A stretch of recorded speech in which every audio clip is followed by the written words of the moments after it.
Calipatria State Prison holds some of the most violent inmates in California. Things can go from zero to chaos in about 2 seconds. Both of you, hands up, let's go. Hands up. There's a couple things you have to accept when you walk into these walls. And one is you may not walk out. A prison where correctional officers are locked in a deadly fight for survival. I stepped into basically a real troubled prison. I like to stab people. That was my thing. I heard the razor start to cut, and so I figured I'd better grab the razor, and I tried to get him off me. At the time, I didn't realize I was being stabbed. I was covered in blood. There ain't no God right here that's gonna stop it, you know? Now, inside, the prison code.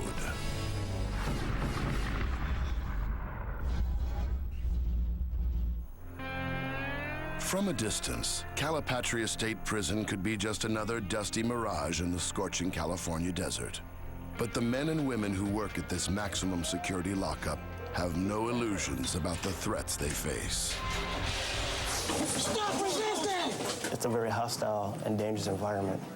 Officers coming to work every day, they put their life on the line.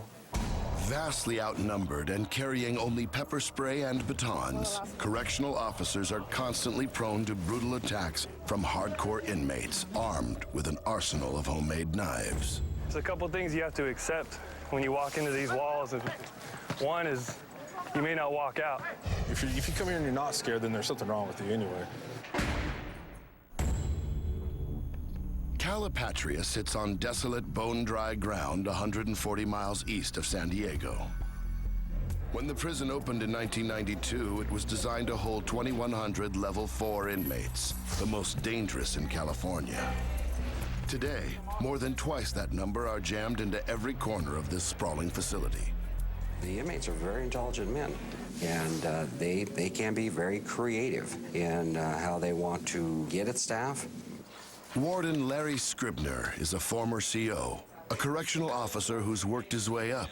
He took command of Calipatria in early 2006. I came into an institution that had gone through major attacks against staff by different inmate populations, and I stepped into basically a real troubled prison. I like to be recognized. I like to do things. I like to stab people. That was my thing. I like to be sticking people in the stomach and wherever. This inmate is a former member of a powerful prison gang known as the Sureños, or Southern California Hispanics. After getting stabbed himself, he sought protective custody and must remain anonymous. A note will go around and say, at certain time, certain day, get your things ready, get your knives ready, get everything ready, because we're going to start stabbing, COs. When gang leaders issue attack orders against COs, they can happen anytime and quickly escalate. Whether it's a code of conduct, a belief, they call it their regulations, that if one member of that gang is involved in an incident with a staff member, all the other inmates in that immediate area have to assist. You have to do it. You have to do it. And even if you don't even know about it, or you don't know what it was all about. And at Calipatria, there's no shortage of shanks or homemade knives circulating among the inmates. Because that's one thing that's gonna keep you alive one day. What is? Your weapon. You know? Hello, you're in prison. A lot of these weapons probably been found on the yard in cell searches. A lot of times you'll find an inmate walking across the yard acting suspicious. He may look nervous, he may be trying to avoid eye contact. It's basically being observant, seeing what they're doing. Is he doing something out of the ordinary? Is he not talking to you? Is he acting like he's got to go somewhere really quick? Several officers have found weapons just by being observant. You suspect everyone has it. You never know who's going to have it. The one you least suspect is going to have it is going to be the one carrying it. But in addition to gang violence, officers also have to worry about random assaults. I just hit him in the mouth. That was it. Convicted murderer Jesse Mungia attacked an officer just to make a point. I hit the CO because he disrespected me. Whatever they give me, I give them. They give me respect, I give them respect. If you come in here looking for a fight, I guarantee you, there's 4,000 guys here that are more than willing to give you one. Then you can really get hurt around here, and things can go from zero to chaos in about 2 seconds. All it takes is the wrong look, the wrong day, getting caught up in somebody else's madness. Any number of things can happen here. Nobody knows that better than Calipatria's Sergeant Pickett. Some people are willing to say that I've had the most assaults at this prison myself. I've been punched, kicked, hit with sticks. I got stabbed about a month ago. That attack happened while Pickett was on duty inside a housing unit. I saw an inmate that was acting suspiciously, followed him up on the tier. I told him to stop. He didn't stop. He pulled a knife out and attacked me with it. He stabbed me in the back of the neck, cut my eye, and cut my arm. And I fought with him for about a minute, and then my responding staff helped me, and we got him down. With no warning at all, Pickett was victimized by another gang rule that virtually guaranteed he'd be attacked. There's unwritten rules within the walls where if an inmate's found with a weapon, he has to use it on the cop that finds him. Pickett's wounds were relatively minor, but the scars stay with him. I have a little one right here on my arm. And that's kind of scraped me there. And then this patch of eyebrow that I lost is where he got me in the eye. And then the other one's on the back of my neck.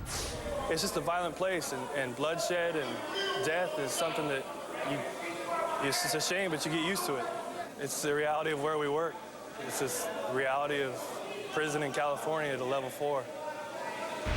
I heard the razor start to cut, and so I just figured I'd better grab the razor, and I tried to get him off me. The attack on Correctional Officer Malcolm was even more chilling.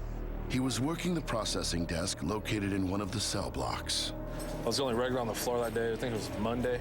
I let one guy out that had a shower, and his cellie came down, and I didn't think much of it. He gave me a 602, which is an inmate complaint form, and threw it on the podium. I looked down, and I was like, "What's this?" That's when he reached up and grabbed me by my chin, pulled my head back, and drug a razor across my throat. It was just a razor blade that we give him just so they could shave, and he broke it, pulled the razor out, and from what I understand, I think he melted it into something, like a toothbrush handle, and like wrapped a piece of string around there for a handle. Malcolm will never forget the sensation. It was like a dull pain, like dull. You hear it cutting your skin. Like guys, if you shave, you shave, you can hear the razor scraping the hair off. Well, yeah, I just heard it cutting into the skin. Yeah, I knew what was happening because I heard it. I mean, I didn't feel it.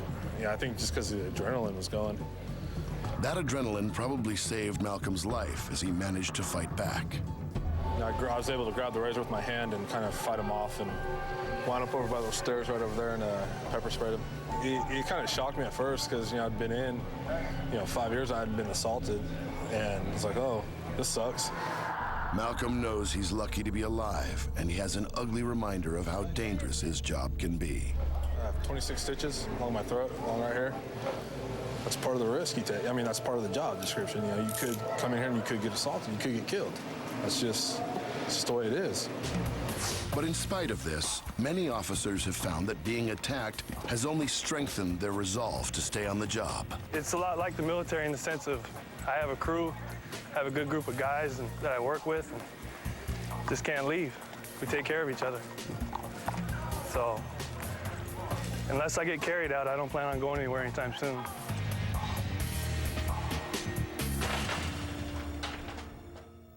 Coming up, It's a cat and mouse game. It's a matter of trying to catch them when their guard's down. the COs unleash a late-night raid in the battle to control Calipatria.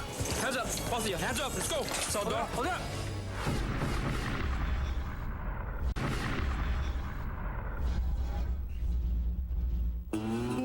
Warden Larry Scribner inherited enormous problems when he took over Calipatria State Prison in 2006.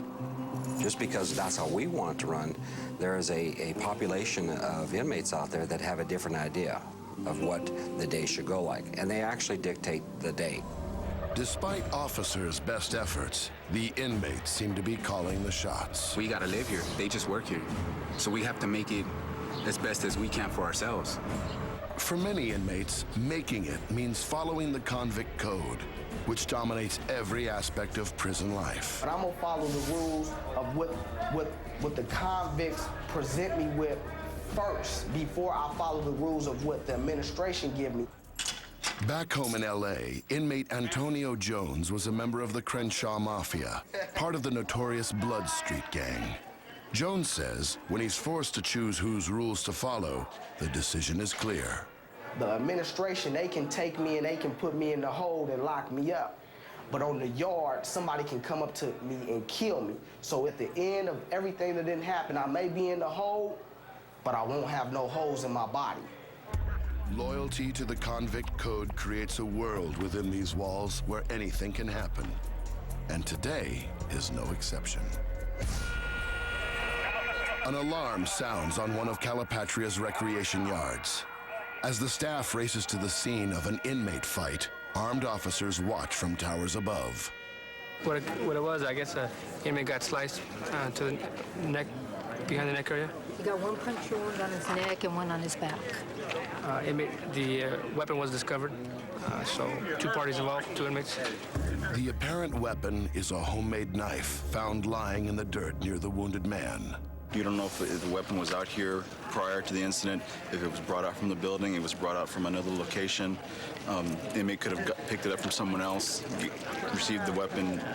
There's so many variables. Having worked these yards for more than 13 years, Officer Hernandez is never surprised to find weapons because inmates never stop discovering new ways to make them. This basically shows a lot of what inmates here at Calipatria have used for weapons, weapon stock, the creativity they used in creating something from a piece of metal or a toothbrush. One of the ones we have right here is a couple pieces of a desk handle.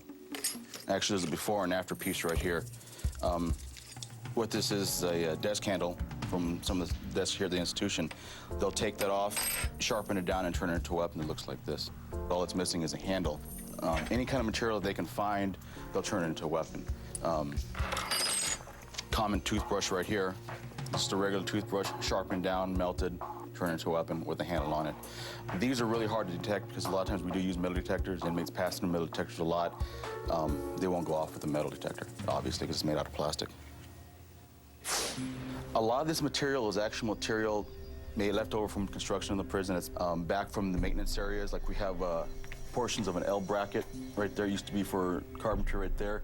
They've taken it down, cut it, and sharpened up as a weapon. For some inmates, the prison kitchen is a virtual weapons manufacturing plant. If you're getting ready for war, you have somebody that's working in the kitchen that bring you pans. You mean, and there'll be some Sureños on an assembly line, making the weapons and passing them all out. Some of these, they're meant to kill. Like this one right here, all it is, it's a folded can lid from the kitchen with plastic melted onto it and sharpened down. This is a common weapon. The metal carts that we have to transport the food, they'll break the material off of that, sharpen it down. Aluminum. A lot of the metal detectors before in the past wouldn't pick up aluminum, and still don't. But we're working on trying to get newer metal detectors that'll pick up a lot more. So something like that, that's meant to do some damage. If that weapon needs to get to its destination, it's gonna get there, regardless of what. And whatever's gonna happen is gonna happen, regardless of what. You know, there ain't no God right here that's gonna stop it, you know? It's our job to try to stop them, but we'll never stop them. It's been going on since prisons were started. Though the odds of eliminating all inmate weapons is against them, the correctional staff isn't about to give up the fight. Charlie facility receive information. There could be a possibility of inmates could be in possession of inmate manufactured weapons. These officers, all part of Calipatria's Special Investigation Unit, have been up all night planning a weapons raid on one of the prison's housing units. The facility conducted searches on Tuesday. The searches came up negative. I notified the Charlie facility captain and advised them we're going to go ahead and do self-searches in Charlie 5 housing unit. Inmates it's a great possibility inmates could be in possession of manufactured weapons and also narcotics. Any gang material, we're going to go ahead and confiscate. Let me go ahead and give you guys the cell assignments. It's cold. It's gonna be cool. We have confidential information stating that they may have weapons. And it's 4:30 in the morning this morning. The team walks to the housing unit, fearing the sound of vehicle engines might wake the inmates and alert them to the raid. We like the element of surprise. Most of the time, these guys will be asleep. If we try to do cell searches anytime after this hour, they'll be awake and expecting us. As the raid team approaches the housing unit, they stay close to the wall to avoid being seen from windows. Is your grill gate open? Okay. At the entrance, they signal an officer to open the gate. Once inside, it's game on. Hold it up, hold it up. Hands up, both of you, hands up, let's go. Go ahead, stand up. Walk to the cell door, hold it up. Hands up, both of you, hands up, let's go. Hands up. Out to the port. All right, man, you step back and step to the right. The surprise works. The startled inmates are led to holding tanks while the COs toss the cells. They search every conceivable hiding place, meticulously examining anything an inmate could turn into a weapon. This is a razor, but inmate broke it in half. And this is typically what we're seeing on the yard, these flashings from a razor like this. It's being melted down into a toothbrush and used as a weapon.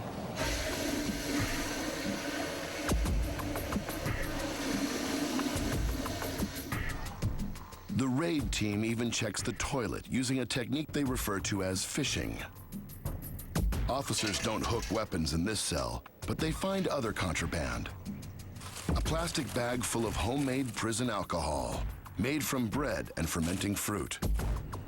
They also turn up an inmate-manufactured syringe. Be very careful with these because these have a needle. It's a cat and mouse game. We know they have it, they know we know, and it's a matter of trying to catch them when their guard's down. You're always on your toes. Some people say, you know, are you afraid to go to work? I say, in a way, yes. I use that fear to keep me on my toes, keep me on the edge.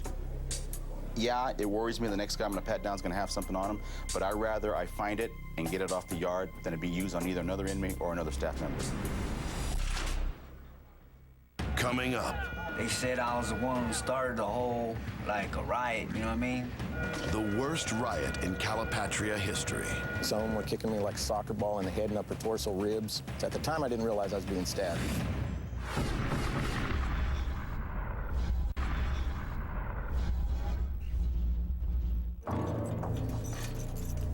Nobody ever told Correctional Officer Garza that prison jobs were easy. Every day when I come in with butterflies in my stomach, every day. I don't know what's gonna happen. One day is very different from the next. Garza works Sea Yard, one of 4 recreation areas at Calipatria State Prison in California. I responded on this yard alone to numerous stabbings, staff assaults. I've been involved in a couple of altercations with inmates, myself. Knowing the risks, the keepers of Calipatria are geared to deal with even the most extreme assault scenarios. Much of this increased training and firepower has been implemented in the wake of the unbelievable events of August 18, 2005. On that day, a seemingly routine incident on Sea Yard touched off a full-scale prison riot. Inmates know talking about the riot could lead to an attack by a prison gang. But one is willing to take the risk because he's the one that set it off. They said I was the one who started the whole, like, a riot, you know what I mean? They accused me of starting a whole riot. Inmate Mark Gracia is a gangbanger with a reputation for fighting with correctional officers. But on the day of the riot, he claims exercise was the only thing on his agenda. I went to the yard and worked out, ran a little bit. I like to keep my endurance real good. We've been getting anonymous reports of problems with the Hispanic inmates population saying that they were going to assault staff. That afternoon, Officer Harbert is working Sea Yard, patting down inmates as they file back to their cells. As Gracia walks by, Harbert spots a homemade weapon in his shorts.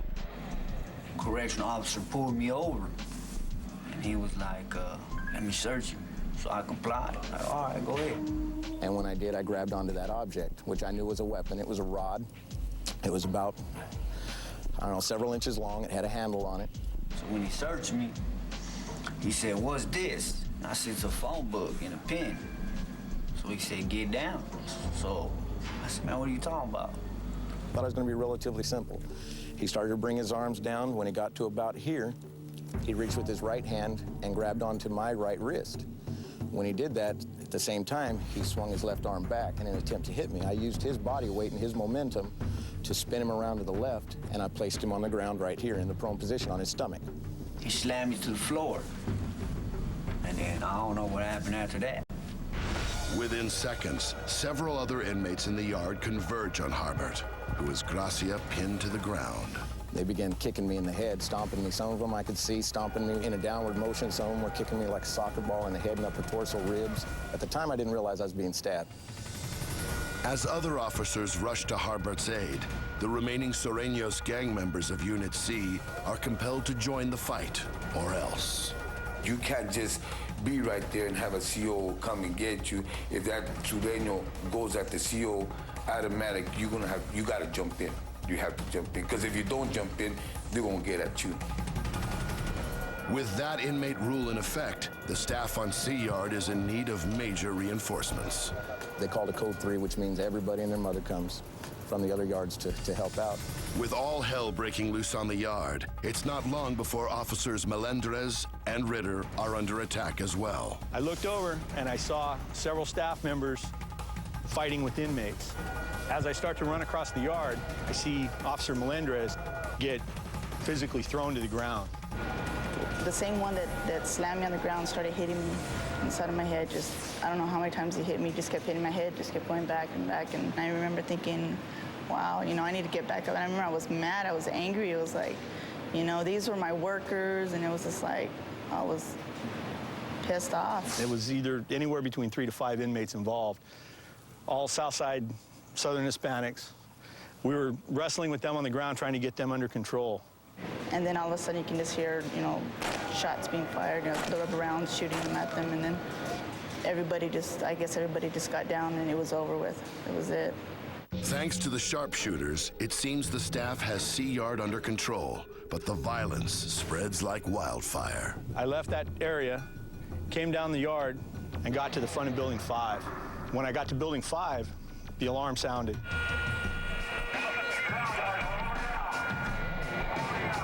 I was in first. My partner Moore was in behind me. What I thought was strange was normally during an alarm, there's a lot of yelling, a lot of commotion, disruption, but it was quiet, eerie quiet. You know, just weird. Didn't make sense. Ritter is joined by Sergeant Pickett, and they brace for the worst. They were prepared, they were waiting for us. They just ambushed as soon as we got inside. We pretty much just fought together to try to get the inmates off. They were using mop handles and knives and sticks and hitting us in the head and stuff. What went through my mind was, I'm not going to get home to my kids tonight. I'm going to end up in the hospital. I'm not going to come out of this well. I remember seeing an inmate coming towards me and broke a push broom on the top of my head. Once you break it, it looks like a spear. Realizing he's in a fight for his life, Officer Sandoval goes for his baton. I have to do what I have to do. I have little ones at home. It's either them or me. It was just like a war zone in there. Pepper spray was everywhere, blood was everywhere, broken sticks. We just stayed on our feet because we knew if we went to the ground, we wouldn't make it out. The inmates continue the onslaught until the air is shattered with a reminder of who is really in charge. I distinctly remember hearing a loud crack, and after being around weapons as many years as I've been around, I recognize it as a rifle shot. From the security control center high above the main floor of the unit, a single shot from a high-powered rifle effectively ends the riot. The inmate that was shot was standing right over approximately between those two tables. He's being fought. I kind of saw him go down, but I didn't realize he had been shot. As soon as that rifle shot sounded, the fight was over. The inmate who's been shot dies instantly. What the gunner saw, you know, I can't answer what he saw, but he saved a lot of people's lives because it could have been very, very ugly. With the riot finally over, officers could tend to their own. 27 would be rushed to the hospital. I was covered in blood. Blood had ran down through my jumpsuit into the lower parts of my jumpsuit. I was dripping all over the place. Officer Harbert, whose attempt to confiscate an inmate's weapon set off the revolt, had been beaten, kicked, and stabbed. Well, this is one side of it. There.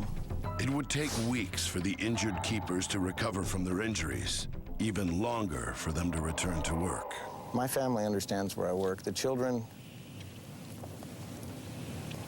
I try to make them seem like I'm invincible, so they don't think anything can happen to me. And I didn't go into total detail with them. They seen the injuries. I explained to them it's something that happened to me at work. It was rough for them for a while, but they're doing a lot better now. I know it would have been bad. I mean, 4 inmates on me. I mean, come on, you know.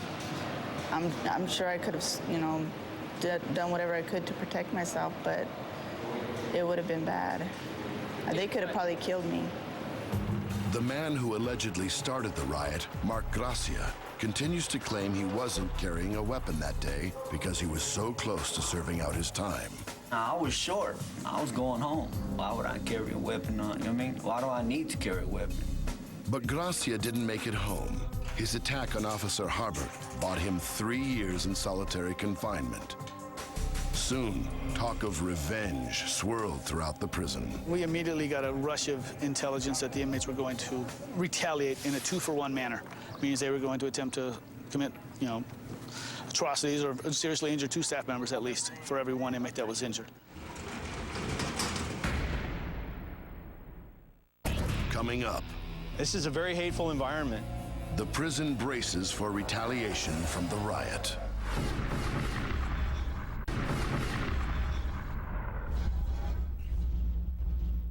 In the aftermath of the Calipatria State Prison riot, the battered correctional staff faced yet another threat that still persists today. There's always rumors and there's always talk of a green light on staff. They want to kill 2 of us for 1 of them. With some of the most violent prisoners in California seeking revenge against the officers, the prison had to mobilize to protect its own. What we did is we removed from this institution a lot of those inmates. We almost changed over the Hispanics on C yard, probably 95% of them. So we have very few of the initial inmates that were on that yard there. So our hope is by doing that the remaining inmates don't feel that they're driven by those initial threats, by those initial promises that they were made. After getting rid of the ringleaders, prison officials beefed up other security policies. Lockdowns have increased, and there are new restrictions on how inmates move about the facility, such as walking in single-file lines to chow hall. I believe that the walking in a straight line gives officers better visibility of what the inmates are up to. I have a lot of experience in watching inmates walk side by side or in little groups and attack. And if you have everybody walking in a single line and all of a sudden they bunch up, something's going to happen. Something's wrong. But in single line, it's easy to identify very quickly when there's something going on. But the restrictions don't stop at single-file lines. New security measures have been taken at the cell block desk, where Officer Malcolm had his throat slashed. They decided to put the bars up since the riot. The reasoning for the bars and the lines, and I'll explain. The yellow lines, the inmates actually could come into the yellow line, but they cannot pass the red tape. It's out of bounds. Once they pass this, the gunner from above is going to put the building down. The inmates are to get down, the alarm will sound. Any inmate that crosses that red line has no other thoughts other than to try and injure a staff member. And that's the message I'm putting out to the population. There is no need for them to ever get that close to that podium. They get a warning line before the red line to say, hey, you need to stay out of there, back off. Since the riot, inmates must also strip down and pass through metal detectors before going out to the yard. While the goal is safety, it might be pushing inmates to the boiling point. They don't understand the things that we go through ourselves, you know what I mean? How much anger we carry inside us and how we just don't talk to people. You know, a lot of people, they don't see the things that we go through and how we'll just snap at anything. The unrelenting threats posed by the inmates here can affect officers in more than just a physical way. This is a very hateful environment, and if you're not careful, it can change you. It can change your character, it can change the way you look at people, it can change many things about you. It affects my ability to be out in public. I'm very wary of crowds. I don't like being around a lot of people. I definitely don't like people getting behind me. People should be thankful that we have prisons because I'm telling you, some of these guys are never going to change. And even though we call them institutionalized, you know, they're criminals and all this, this is pretty much the only place they can function and survive. But some inmates hope to change that attitude. And when we come together, that's what gives us the power. That's what they see that it's really a problem. Inmate George Armenta is an active member of the Sureños prison gang. But he's also the inmate representative to a prison advisory council that helps set policies. I still feel that communication is a big plus, you know. So if there's communication between administration and the inmates, there's always going to be some type of resolution to problems. Even though Armenta represents the inmates' grievances, he's still bound by gang rules. One of them is never talk to the media. Coming up, Armenta pays the price for breaking gang rules. We had a 2-on-1 with weapon with serious injury last night.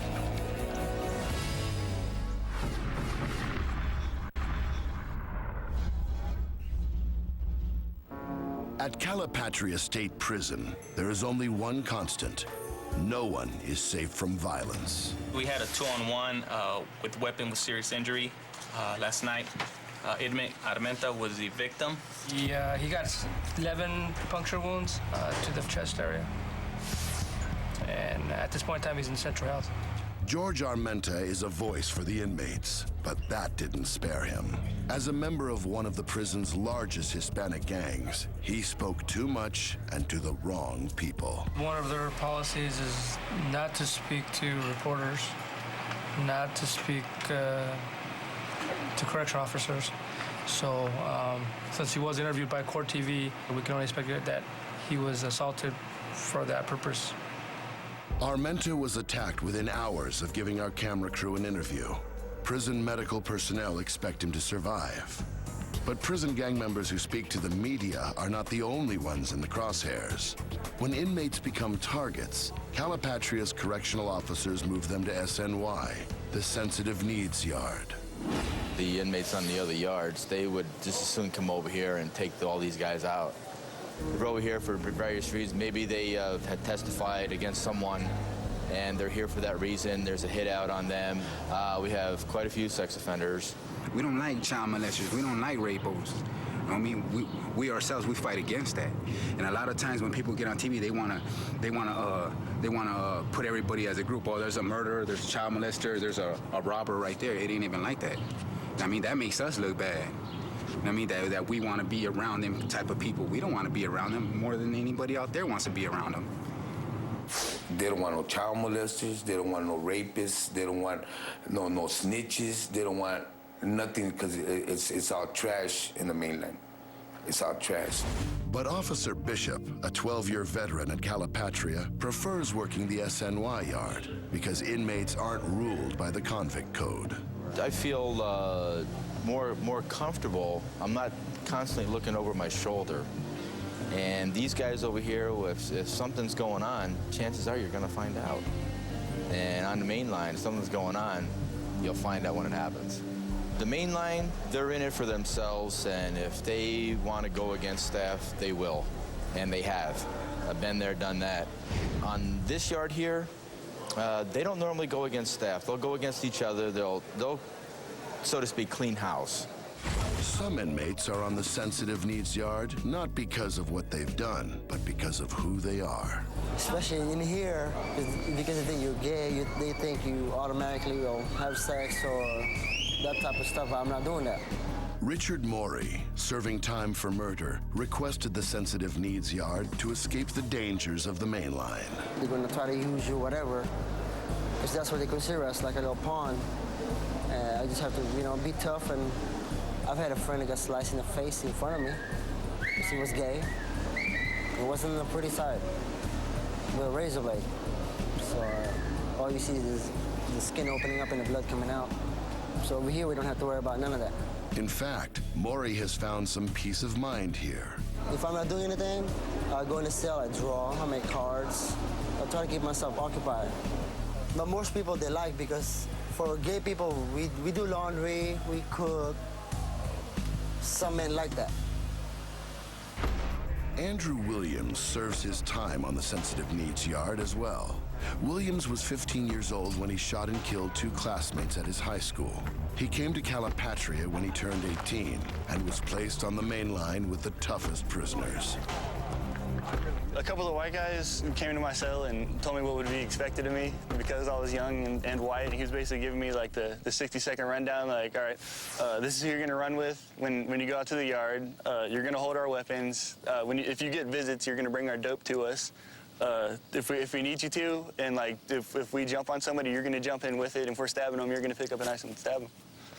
Williams says the inmates left no doubt what would happen to him if he refused to cooperate. Soon after, he was transferred to the sensitive needs yard. I'm really fortunate that I never got put in that circumstance, and I never got put in a situation where I would have to go do this stuff.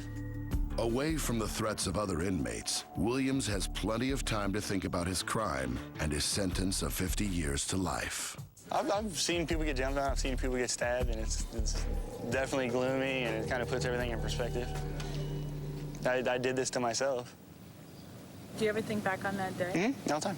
Tell me about it. What do you think about it? I mean, it's easy to let like all this negative stuff creep up and say, "Oh, I'm a horrible person because I've done this," but it was a tragic mistake, and I've not move on, but I can't let that define who I am. Like what I've done isn't who I am. Some of the men in sensitive needs have committed heinous acts, but officers can't let their personal histories get in the way of the job. You might want to react different if you know why they're here. And on the sensitive need yards, you have a good idea of why a lot of these guys are here. You can look at it, you can see it, you can tell, and the less that I know about their crimes, the better it is for them and for me and for my partners. Officer Bishop will soon be looking after one new inmate on the sensitive needs yard. George Armenta is about to be released from the prison hospital. He has requested a transfer to SNY and has denounced his gang affiliation. They give all that up when they come over here. They know that, we know that, and if they decide they want to act upon their gang instincts, then we have to correct that. My family, they ask me about the job all the time, and, I had a good day. Nothing happened. Coming up, your fists are only going to work part of the time. 3 rookies join the keepers of Calipatria. The best tool you have is that hole between your nose and your chin. Learn to control it. Learn to make it work for you.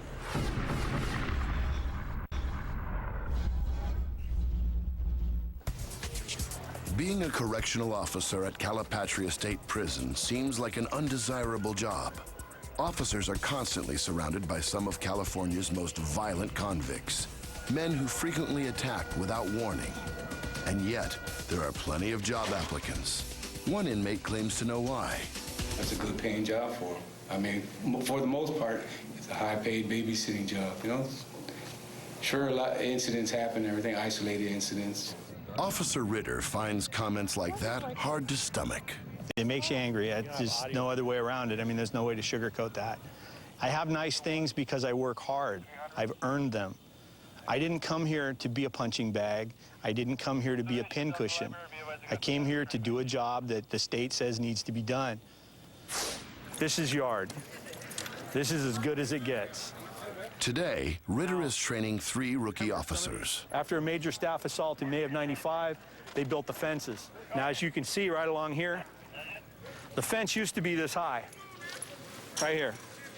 After the 2000 riot, where inmates were jumping the center fence to get involved in the fight, they decided to extend it and put the razor wire up on top. Ritter does his best to make sure these new hires know the harsh reality of their jobs. And if there's one thing, one piece of advice I can give you that will save you, your baton is only a tool. It's only going to save you part way.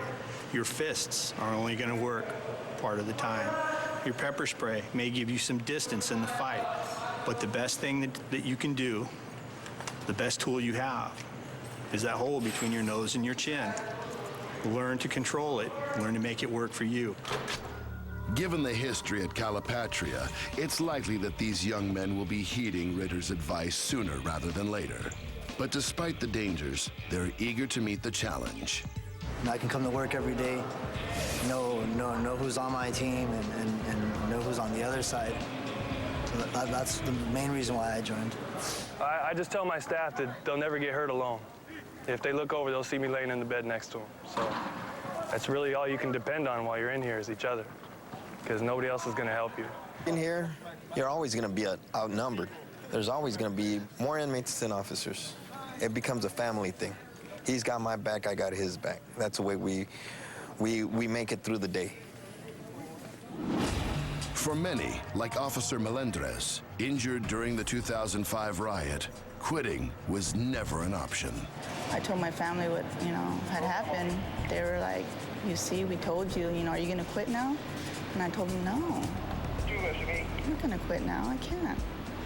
If anything, this makes me even stronger, I'm stronger as a person, knowing that, I can do this. I can do this. When I left every day for work, I always hugged my kids and always give my wife a kiss and told her I loved her because I didn't know if I'd be.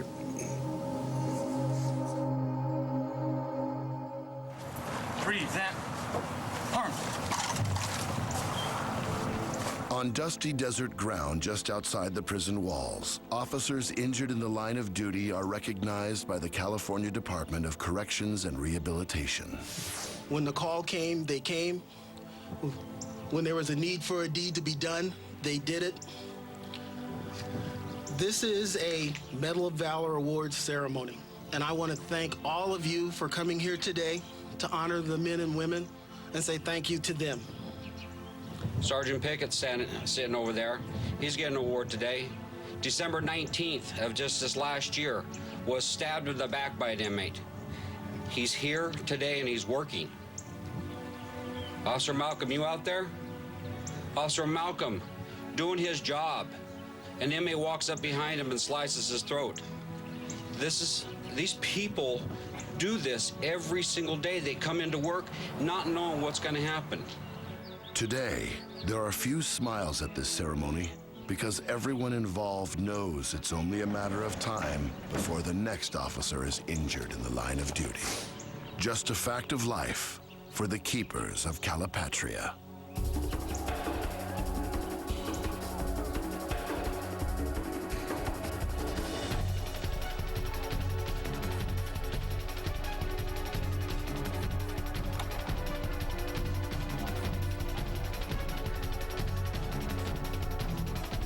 I always carried 2 notes in my pocket for my family in case I never came out.